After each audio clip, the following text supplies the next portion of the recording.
वॾे वज़ीर मुराद अली शाह टंडे अलायार वेझो ॻोठ ॿुॾो पताफीअ में सूबाई वज़ीर इमदाद पिताफीअ सां ताज़ियत कई। वॾे वज़ीर मुराद अली शाह शर्जील मेमण सां गॾु टंडे अलायार पहुतो, जंहिं दौरान सिक्योरिटी इंतज़ाम सख़्तु करे वॾे अंग में एहलकारनि खे मुक़ररु कयो वियो। उन मौक़े ते मीडिया सां ॻाल्हाईंदे वॾे वज़ीर मुराद अली शाह चयो त तरक़ियाती रिथाऊं तेज़ीअ सां जारी आहिनि ऐं कमु वधीक तेज़ कयो वेंदो।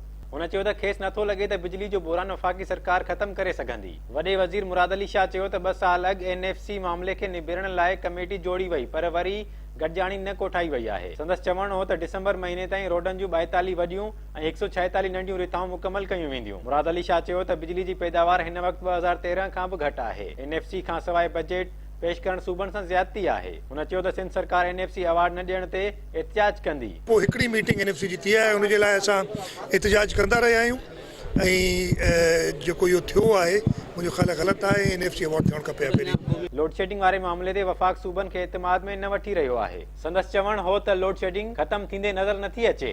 सीपेक जो सभ खां वधीक फ़ाइदो थर खे थींदो। कोयले जा एतिरा ज़ख़ीरा आहिनि जो सॼे सूबे खे बिजली फ़राहम करे सघिजे थी। वॾे वज़ीर मुराद अली शाह चयो त IG सिंध मातहत आहे, बाक़ी मामिलो अदालत में हलंदड़ आहे, जेको को बि इशू न आहे। ईअं त ॻाल्हि कोर्ट में आहे, अदरवाइज़ त IG जेको आहे उहो सूबाई हुकूमत जो आहे सवाबदी त कंहिंखे रखणु चाहे, पर कोर्ट में हिकिड़ो स्टे थियल आहे, इन वजह सां इहो रुकी पई ॻाल्हि। हुन चयो त IG कढण या रखण जो इख़्तियार सिंध सरकार खे आहे, पर अदालत मनानामो जारी कयो आहे।